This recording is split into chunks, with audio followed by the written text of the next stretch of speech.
TN conversó con Emilio Lanuza Cuesta, vicepresidente de ventas corporativas de la compañía española Teldat, quienes estuvieron de visita en el Tecnoforum de Telefónica realizado en Panamá para dar a conocer soluciones tecnológicas que estarán implementando en Latinoamérica. El director de tecnología del banco del BBV en España, en Madrid, un día en una cena me dijo: Emilio, tengo un gran problema con los cajeros. Y el problema que tengo con los cajeros, al final detrás de un cajero es un PC y los PCs se caen. Y cuando un PC se cae, tengo que coger a la persona de informática, buscar al de seguridad, ir al cajero, abrir el cajero, sacar el dinero, resetear el PC, meter el dinero, es decir, tardo mucho tiempo, por imágenes, etc. Y además el coste es muy grande. Me dijo: oye, ¿me podéis resolver este problema? Porque es un coste muy grande, se me caen un 20% de mis cajeros al mes. Y el coste en viajes es increíble, pero el coste en imagen de marca es increíble, porque que un señor vaya a sacar dinero de un cajero y que esté inoperativo, me cuesta a mi imagen.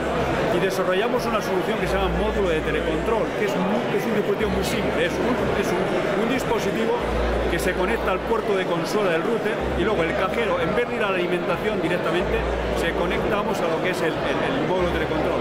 De tal forma es como si tuviéramos un dedo muy grande que reseteara el PC en remoto y por lo tanto evita que vayan a desplazamientos. Pero además, en los centros comerciales, que es donde suelen ir muchos cajeros de estos, entre las 10 de la noche y las 10 de la mañana no hay nadie. ¿Por qué tenerlos encendidos? Pues este dispositivo permite apagarlos durante la noche y por lo tanto ahorrar un coste de energía importante. Es otra de las novedades interesantes que estamos en América. En México, por ejemplo, tiene 4.500 equipos de estos del BBV de México, tiene también el BBV de Perú.